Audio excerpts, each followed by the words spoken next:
Boa tarde, pessoal.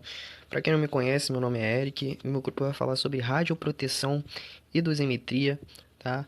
Mas antes de entrar no tema em si, eu queria dar uma contextualização geral, tá?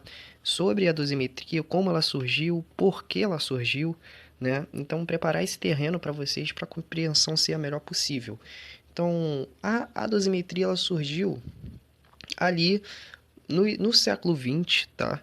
Juntamente com o, o maior conhecimento que se tinha, que estava se tendo sobre a radiação e seus efeitos na saúde humana, tá? Principalmente, foi a partir daí que ela só aumentou sua influência, tá? Então, enfim, ela ganhou mais força, né? A dosimetria ganhou mais força a partir dessa época.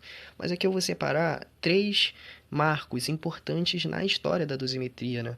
Para os que causaram o surgimento dela. Acho que vai dar para entender melhor de como ela surgiu. Então, o primeiro marco histórico e para mim o mais importante, aconteceu ali no final do século XIX, tá? Com a descoberta da radioatividade, tá? Pelos pesquisadores Marie Curie e Pierre Curie, tá? Então, eles foram os primeiros a descobrir os elementos radioativos, tá? Eles descobriram o rádio e o polônio. E eles que implementaram esse termo radioatividade, tá? E iniciaram pesquisas pioneiras para o início da dosimetria, né? Pesquisas pioneiras para a radiação em si. Então a radiação começou a ganhar mais força aí, a partir do descobrimento desses elementos radioativos, tá?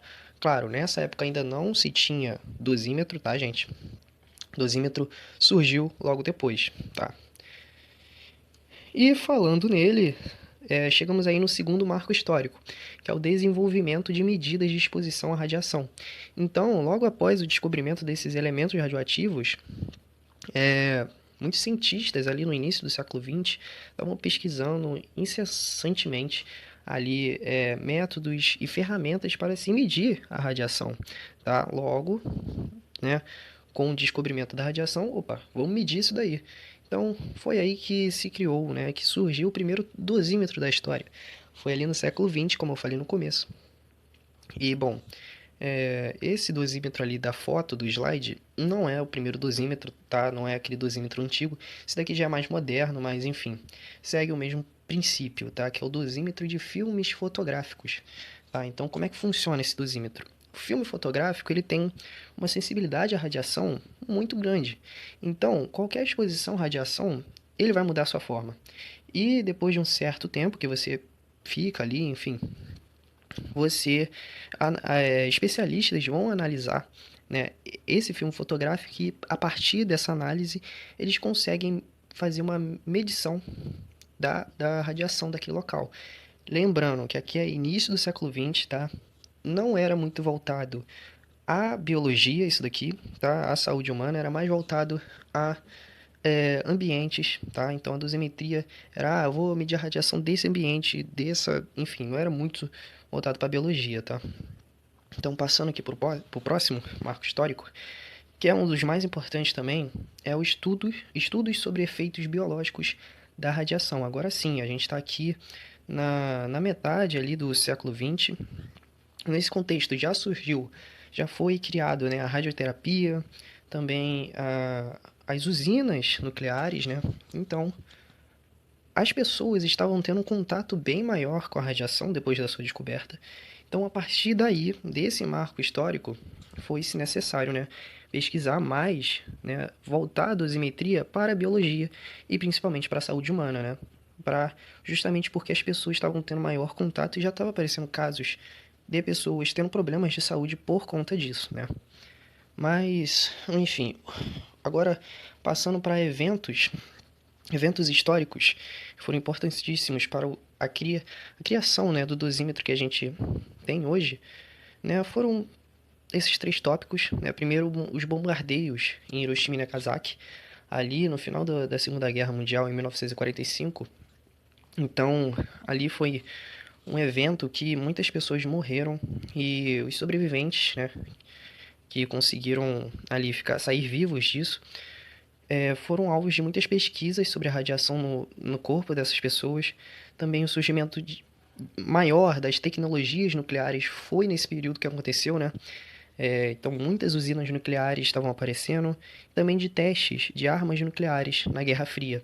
Tá? Então, todos esses eventos conjuntamente colaboraram para o avanço da dosimetria. Tá? Então, era muito necessário estudar dosimetria, visto que o momento era armas nucleares, por exemplo, né, para guerras, e enfim.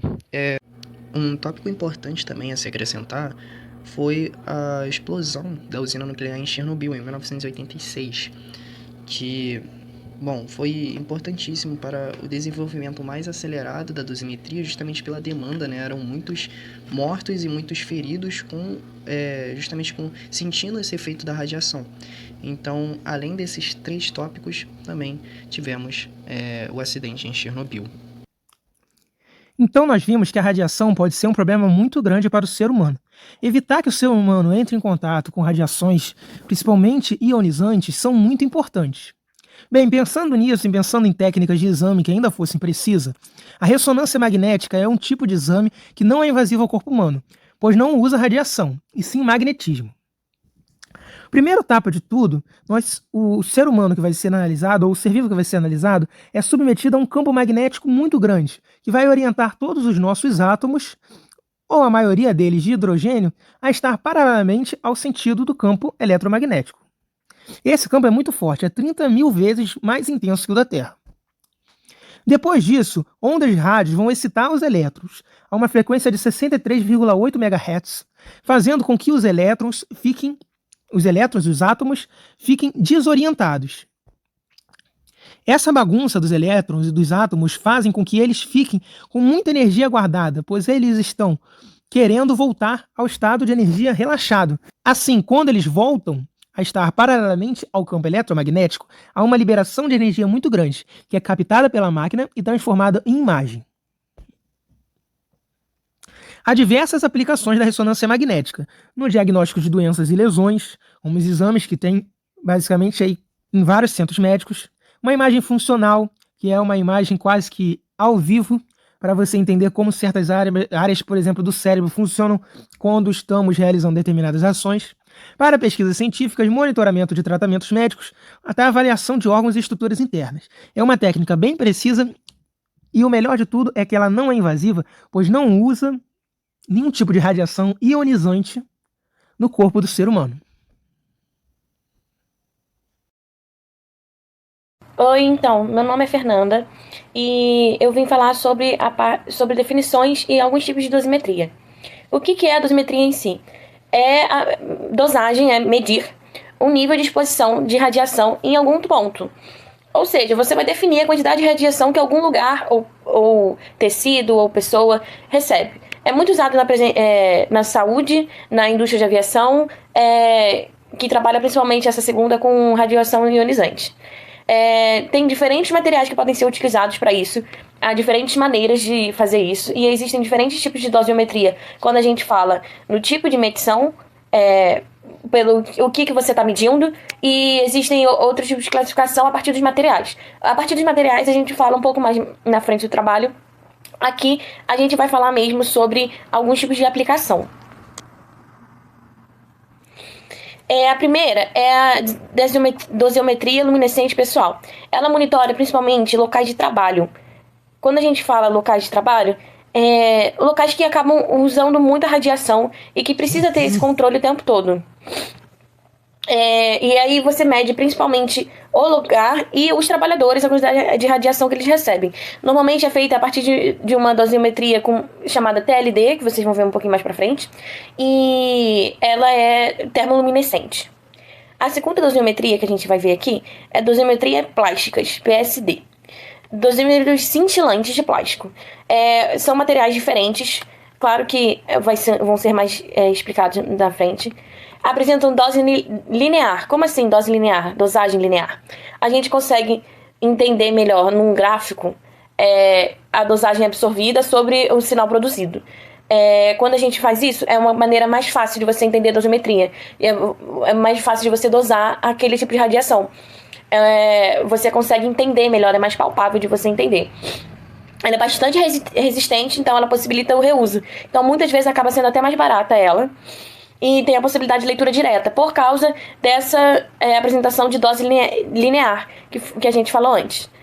E tem uma boa sensibilidade, independência de taxa de dose. Agora vem a dosimetria de bolhas. Como assim dosimetria de bolhas, né? Parece um nome até engraçado. Mas a dosimetria é muitas vezes feita a partir do dosímetro. Você dosa a quantidade de nêutrons. E é uma parte muito desafiadora, isso, medir nêutron. Porque é muito pequeno e é muito variável.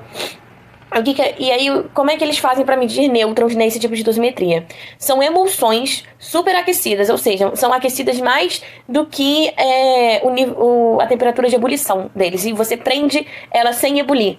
Não deixa ebulir, mas você superaquece acima da temperatura de ebulição. E essas emulsões superaquecidas possuem gotículas de halocarbonetos ou de clorofluorcarbonetos dispersos nesse meio. As gotículas são mantidas líquidas. Como eu falei, elas, mesmo estando acima da temperatura de ebulição, elas são mantidas líquidas. E aí, em contato com a radiação, essas partículas de halocarboneto ou clorofluorcarbonetos, elas acabam sofrendo uma rápida transição. Como elas estão acima da temperatura de ebulição, elas passam de líquido para gasoso numa rapidez muito grande. E essa rapidez faz uma bolha no material no material desse tipo de dosimetria. E essa bolha, você consegue medir a quantidade de nêutrons a partir dessa bolha que fica marcada nesse material. E existem tipos dessa dosimetria ativa e passiva, ou seja, com você contando essa quantidade de bolhas ou de outras maneiras que você pode registrar isso. Você pode contar de uma maneira óptica ou dosimetros ativos por contagem do pulso acústico na hora do surgimento dessas bolhas. A dosimetria bidimensional, a dosimetria 2D, a gente vai fazer um quadro mais comparativo com a dosimetria 3D. Ela é mais compacta do que detectores de bolhas. É um material menor, uma maquinaria menor que tem que ser feita. São menos sensíveis do que esse material e do que a 3D. Permite imagens bidimensionais, imagens como a gente está acostumado no dia a dia. São essas imagens de computador, etc. Elas não são 3D, só tem duas dimensões. Não sofrem interferência da temperatura. Então é menos um fator na hora de você fazer a dosimetria, é menos uma coisa para se preocupar. Então você não tem que ficar medindo a temperatura do local, porque a dosimetria de bolha você tem que estar com uma temperatura específica, e isso pode ser muito complicado. Essa temperatura muito alta sem deixar ebulir. Uma leve diferença de temperatura pode afetar todo o processo. Na 2D não tem essa questão. Só que, assim, o filme não adere à simetria irregular do corpo do paciente. Como ela é 2D, ela não tem como pegar largura, comprimento e altura. Pega somente duas dessas medidas, o que pode deixar ela menos eficiente na hora de medir uma quantidade de radiação que está sendo recebida no tecido. E é feita a partir de filmes. Já a 3D, tridimensional, tem uma qualidade de tratamento e proteção contra a radiação para o paciente um pouco maior. Ela é baseada em câmeras de ionização e ela pega melhor essa simetria irregular do corpo do paciente, porque a gente tem curvas, a gente tem diversos tipos de dimensões, né? E aí, como é que ela faz isso? Para ter uma melhor sensibilidade, ela tem géis sensíveis à radiação junto com a radioterapia. Então você faz a radioterapia e aí você tem esses géis sensíveis que simulam muitas vezes tecidos. E esses géis sensíveis, você simulando tecidos, você consegue ver melhor quanto de radiação que um tecido está recebendo. Você consegue medir a partir da radiação que está chegando naquele gel. Porque esse gel, ele simula tecido porque ele tem densidade parecida e é basicamente isso. Meu nome é Giovana Alcântara e eu vou falar sobre as dosagens seguras e permitidas de radiação. Para o corpo inteiro de um ser humano, o indivíduo que está exposto, que é aquele que realiza o exame, tipo os médicos, por exemplo, os radiologistas, eles podem ser expostos até 20 mSv por ano, enquanto o indivíduo que é exposto ao exame em si, ele pode ser exposto a 1 mSv por ano. mSv é milímetro de Sievert e ele é a unidade de medida da radiação. Essas unidades foram tiradas da CNM, que é a Comissão Internacional de Engenharia Nuclear, e ela que determina os limites de tolerância da radiação. Aqui tem alguns exemplos da radiação e a quantidade que ela emite de alguns exames para ter uma noção de proporção do quanto o ser humano aguenta e é exposto. Por exemplo, o raio-x do tórax e arcada dentária tem 0,1 mSv, que seria 10% do permitido anualmente, enquanto a mamografia tem 0,4 e a radiação que nos atinge no raio-x completo tem 10 mSv, que já é bem mais do que o recomendado. Por isso que existe toda a proteção. E aqui, por último, tem um exemplo da exposição sofrida pelos moradores de Chernobyl, que foi 350 mSv. É um número absurdamente maior do que o recomendado. Então, com esse exemplo, dá para se ver por que foi algo tão grave. Aqui tem algumas vantagens e desvantagens desse número ser limitado. As vantagens são a praticidade, calibração, precisão e variedade de opção. Porque aí você tem certeza do que é recomendado ou não. Então, até certas doses são seguras e elas podem ser trabalhadas tranquilamente, enquanto outras não. Essa é uma vantagem. Algumas desvantagens são a temperatura, né? Todos os equipamentos eles precisam ser calibrados, armazenados e utilizados em uma determinada temperatura emprega pelo fabricante. Então, se em seu ambiente está a temperatura Y e o seu aparelho fosse a temperatura X, isso vai prejudicar a sua análise. Tamanho e formato depende do local onde você quer analisar, né? Então, se você for para campo, condiz um dosímetro menor para ter fácil acesso. Limite de detecção. Alguns dosímetros, eles não conseguem quantificar uma determinada dose de radiação muito baixa. Então, eles conseguem dizer que existe uma radiação ali, porém, não conseguem quantificar, não conseguem expressar isso em dados para você. E limite de leitura. Muitos dosímetros, eles só funcionam com um outro equipamento junto para poder você analisar os dados coletados. E esses dados coletados geralmente precisam de um tempo, não é no mesmo dia que eles são disponíveis para você analisar. Então você precisa ter isso em mente antes de comprar o seu equipamento. Alguns materiais dosimétricos são os termoluminescentes, os TLs, que eles vão absorver radiação e liberar energia luminescente quando aquecidos. Eles são utilizados para pesquisa, na indústria, no ambiente e em análises clínicas, né? No clínico. Os materiais de radiofotoluminescência, RPL, que vão liberar energia em forma luminescente, né, de luz visível ou em ultravioleta. E eles são geralmente utilizados em indústria e na medicina.